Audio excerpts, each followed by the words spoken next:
Welcome back to Life's Chillin'. My name is Avital, and this week's Parshat is Parshat Acharei. Parshat Acharei really has two main subjects.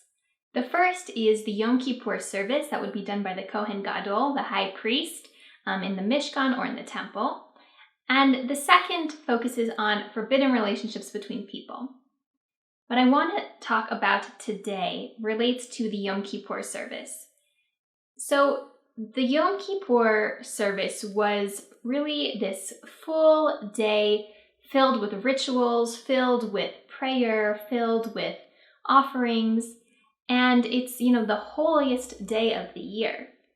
And as part of the Yom Kippur service, there would be two goats that would be offered as sin offerings to atone for the sins of the Kohen and his family and for all of the Jewish people. And the Torah tells us something really interesting when it's talking about the process of what happens to this goat. So I want to tell you what it says. The Torah tells us, so Aaron at the time was the high priest. So it says, Aaron shall lean his two hands upon the head of the living he-goat and confess upon it all the iniquities of the children of Israel and all their rebellious sins among all their sins, and place them upon the head of the he-goat, and send it with a designated man to the desert. So that's really interesting to me. So it's different, from traditional offerings, but Aaron would place his hands over this goat and confess the sins of the entire nation of Israel, of all the Jewish people. I can't imagine how much time that would take or how much thinking that would go into what are the sins that this animal needs to atone for. But it was a very good way of giving the Jewish people and the Kohen this visualization of taking their sins and placing it on this goat. And what I thought was also interesting is that then they send the goat to the desert. And the desert has a lot of symbolism. It's empty, it's this vast land, there's nothing else there. And it made me think about the process that we go through in forgiving ourselves for our past mistakes. Because what we can learn about that from the Yom Kippur service is that we, first of all, need to recognize what we have done wrong. The Torah is telling us here that Aaron knew what the Jewish people did wrong. Not only did he know it internally, but he was able to verbally state what it was that he had done wrong and then confess it onto this goat. We need to be able to acknowledge what it is, where it is that we have made mistakes in the past. We're not supposed to turn a blind eye. We're not supposed to pretend like it didn't happen. And that's not easy, to look within ourselves, to have that introspection and that self-awareness to say, I did this wrong and I can admit to it. It's much easier just to pretend as if it never happened or just to really push it into the back of our mind and to try not to think about it. But to bring it up to the surface, to recognize what it is that we've done wrong. That is sort of the first step. First, we have to acknowledge what it is that we want to let go of.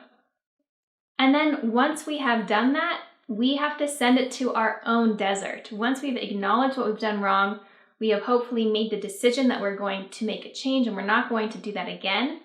And then we have to send those thoughts and send the weight and send that guilt to our own desert, to our own vast land, far away from everything else, where we can forget about it and we can let it go and let it be on its own, where we don't have to hold on to it anymore. And what a huge relief and release it is. How much weight do you get to take off your shoulders when you can acknowledge what you've done wrong and then let it go? Jewish people are famous for our Jewish guilt. That is something that is quite a stereotype. We have Jewish guilt. We like to hold on to things for a long time and feel bad about them and overanalyze them and analyze them again. But what the Torah is telling us here is that they let it go.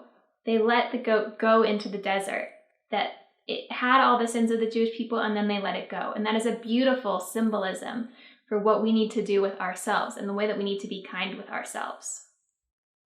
There's a really lovely poem that I want to share with you by Waldo Emerson that I think kind of relates to this topic as well. It says, "Finish each day and be done with it. You have done what you could. Some blunders and absurdities no doubt crept in. Forget them as soon as you can. Tomorrow is a new day. You shall begin it serenely and with too high a spirit to be encumbered with your old nonsense." So I really like that also as it relates to this topic and as it relates to Yom Kippur, the Day of Atonement, when our slates are wiped clean and we're ready to start a new year. Yes, in our lives, in our years, in our days, we are constantly going to be making mistakes. They're going to have these absurdities that have blunders that have crept in. But in order to take on the next day, in order to take on the next year, in order to move on to the next chapter, we have to let those things go. It's not worth it to hold on to the guilt of those things anymore. Yes, we should strive to improve, and we shouldn't take our actions too lightly. We shouldn't be like, oh, I did that, I'm moving on. We should recognize the weight of them. And once we've done that, and once we've committed ourselves to improving, we have to let those things go. So I hope you all can learn that from this week's Parsha. I wish you a wonderful week and a Shabbat Shalom, and I look forward to speaking with you next time.